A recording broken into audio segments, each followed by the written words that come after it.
I once asked a monk why he lived alone on a mountain. He said, "I do not live alone. I live with myself. When I was in the city, surrounded by thousands of people, that is when I was alone." Now that stopped me cold, because you see, we have been taught something very strange. We have been taught that solitude is loneliness, that being by yourself means you are isolated, cut off, somehow deficient. We are told that the healthy person is the social person, the one who can mingle easily, who has many friends, who never runs out of things to say at parties. But what if that is backwards? What if the person who needs constant company, who cannot stand an hour alone with their own thoughts, who fills every silence with chatter and every empty moment with distraction, what if that person is actually the lonely one? You see, there is something happening to people who wake up. And by waking up, I do not mean having a nice spiritual idea or reading a few books about consciousness. I mean really waking up. That moment when you suddenly see that most of what people do is performance. They are acting out roles, repeating phrases they heard somewhere else, moving through life like sleepwalkers who are very busy but do not know where they are going. When you wake up to this, when you really see it, something very curious happens. You find that you can no longer be around too many people, not because you suddenly hate humanity, not because you think you are better than everyone else, but because your nervous system simply cannot tolerate it anymore. Let me explain what I mean. Imagine you are at a party. There are 30 people in the room. Everyone is talking, laughing, telling stories. On the surface, it all looks very pleasant. But when you are awake, you see something else happening beneath the surface. You see that most of these conversations are not really conversations at all. They are performances. One person is performing their success. Look at me, I am doing well. Another is performing their opinions. Let me tell you what I think about this and that. Another is performing their humor. See how clever I am, how witty. Another is performing their suffering. Listen to how hard my life is, how much I struggle. And everyone is so busy performing that nobody is actually present. Nobody is really listening to anyone else.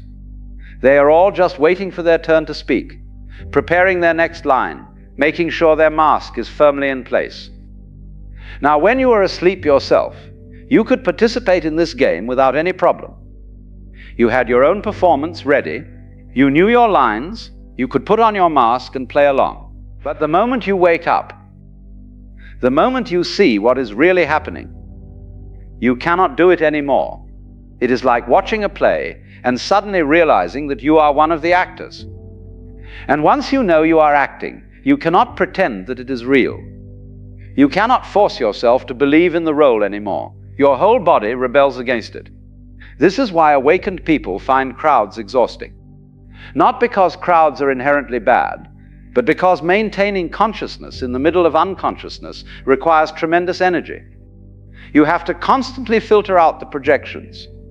You have to hold your center while everyone around you is scattered. You have to remain clear while swimming in a sea of confusion.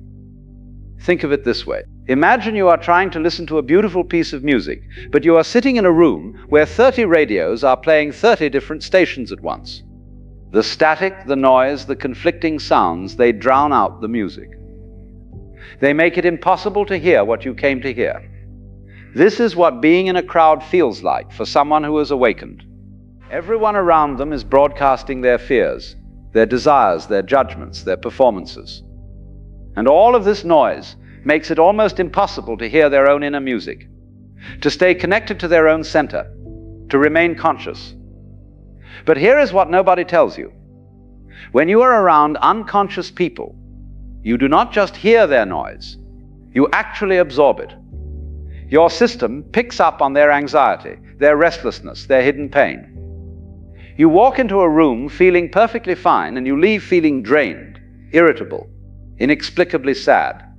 And you do not even know that what you're feeling is not yours. This is what makes crowds so dangerous for awakened people. They are like sponges soaking up the emotional weather of everyone around them. And most of this weather is stormy. Most people are walking around carrying tremendous amounts of unconscious material.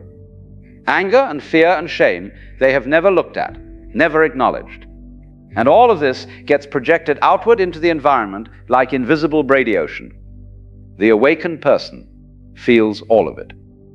Not because they want to, not because they are trying to be some kind of psychic, but because consciousness is sensitive. When you wake up, you become aware of things that sleeping people do not notice. You feel the currents beneath the surface. You sense what is not being said. You pick up on the discomfort that everyone is pretending is not there. And this is exhausting beyond measure. Because you are doing work that nobody else sees or appreciates. You are processing material that is not even yours. You are holding space for truth in environments where everyone has agreed to pretend. I remember years ago, I would go to gatherings, and afterwards I would feel completely depleted. Not tired in a physical way, but drained in some deeper way I could not quite name. I would need days to recover, to feel like myself again. And I thought there was something wrong with me. I thought I was weak, or antisocial, or broken in some way. But then I understood there was nothing wrong with me. I was simply awake in a room full of sleeping people. And staying awake required all my energy. Now compare this to being alone. When you are truly alone, when there is no one else's performance to witness, no one else's projections to absorb, no one else's expectations to meet, something extraordinary happens. You can finally hear yourself think. You can finally feel your own feelings without interference. You can finally rest. This is what that monk on the mountain understood. In solitude, he was not alone at all. He was with himself, really with himself, not the performing self, not the social self, but the actual living consciousness that he was. And in the city, surrounded by thousands of people, he was completely about, because none of those people were really present. They were all lost in their own performances, their own games, their own unconsciousness. So even though he was physically surrounded, there was nobody actually there to meet him. No consciousness meeting consciousness.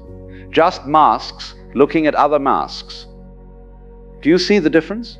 Real connection happens when consciousness meets consciousness. When two people drop their masks and see each other clearly. But this almost never happens in crowds. In crowds, everyone is too busy performing to actually be present. So the awakened person discovers that they are less lonely in solitude than they are in company. Because in solitude, at least they have themselves. And that is more real, more nourishing, more satisfying than 1,000 superficial interactions with people who are not really there. But let me be very clear about something. This is not antisocial behavior. This is not running away from life.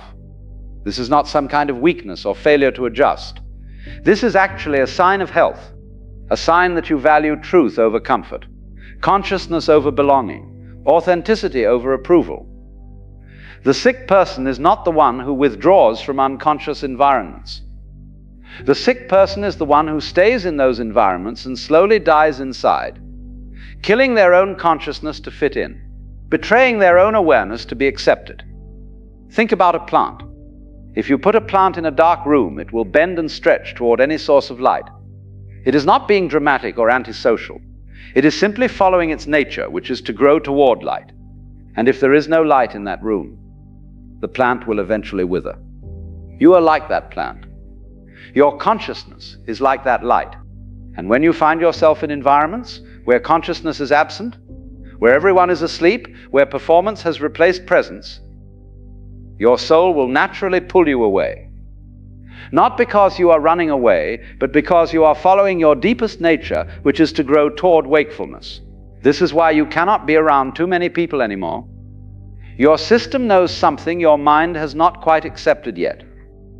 It knows that staying in unconscious environments will kill your consciousness. It knows that absorbing everyone else's emotional weather will make you lose contact with your own inner climate. It knows that performing roles will cause you to forget who you actually are. So it withdraws. And this withdrawal is not a problem to be fixed. It is wisdom to be honored. Now, does this mean you should become a hermit and never speak to another human being? Of course not. But it does mean you need to be very selective about who you spend time with and how much time you spend with them. Quality over quantity.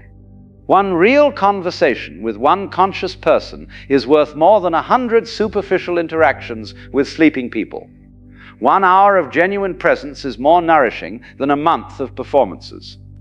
And here is something beautiful that happens when you honor this need for solitude. You stop being desperate for connection. You stop settling for performances because you cannot bear to be alone. You stop sacrificing your consciousness just to have company. Instead, you become comfortable with yourself, really comfortable. You discover that your own presence is actually quite pleasant. You find that silence is not empty but full. You realize that being alone does not mean being lonely. And from this place of genuine self-sufficiency, if you choose to connect with others, you connect differently. You are not needy. You are not looking for them to fill some void in you. You are not trying to escape yourself. You are simply meeting them from a place of fullness, offering your presence without demanding that they be different than they are. This is the paradox. The less you need people, the more genuine your connections become. The more comfortable you are alone, the more present you can be with others. The more you honor your need for solitude, the more you have to give when you do engage.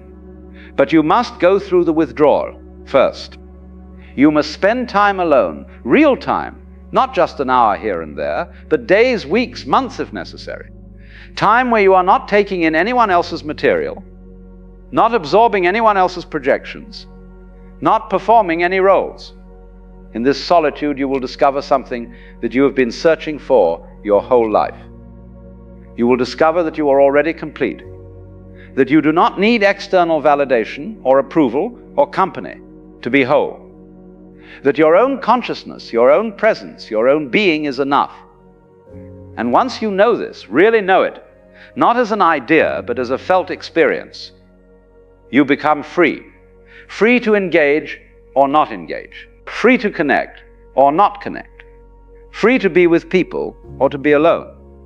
Because your well-being no longer depends on what others think or do or say. This is what the monk on the mountain had discovered. He was not running away from people. He was running toward himself. And in finding himself, he found something so rich, so satisfying, so complete, that the noise and chaos of the city held no appeal. He could go back to the city if he chose. He could engage with people if he wished. But he would do so from a place of choice, not need. From a place of fullness, not emptiness. From a place of consciousness, not performance. This is the gift of solitude. Not loneliness, but wholeness. Not isolation, but integration. Not running away, but coming home to yourself. So if you find you cannot be around too many people anymore, if crowds drain you, if social gatherings feel like torture, if you would rather spend Saturday night alone than at a party, do not think something is wrong with you. You are simply waking up. And wakefulness requires space. It requires quiet. It requires solitude. Give yourself that space. Without guilt, without apology, without explanation. You do not owe anyone your presence if that presence requires you to betray yourself. You do not owe anyone your energy if that energy is being used to maintain unconsciousness. You do not owe anyone your performance if performing means killing your authenticity. Be alone. Be with yourself. Discover what that monk discovered, that in solitude you are never alone, because you finally have the one companion who will be with you for your entire life. Yourself. And that companion, when you really get to know them, is far more interesting, far more nourishing, far more real than any crowd of unconscious people performing their roles. This is not the end. This is the beginning of genuine consciousness in a world that desperately needs it. But that consciousness must be developed in solitude before it can be shared in community. So withdraw if you must. Be alone if you need to. Trust that your soul knows what it is doing. It is not isolating you. It is protecting the most precious thing you have, your consciousness, your awareness, your authentic self. And one day, when you have done this work, when you have really found yourself in the silence, you may choose to return to the world. But you will return differently, not as someone who needs the crowd, but as someone who has something real to offer, not as someone performing a role, but as someone living authentically.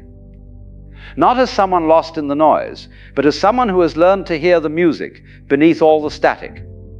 And that is worth every moment of solitude, every hour of quiet, every day spent alone. Because you are not losing anything by withdrawing. You are gaining everything. You are gaining yourself.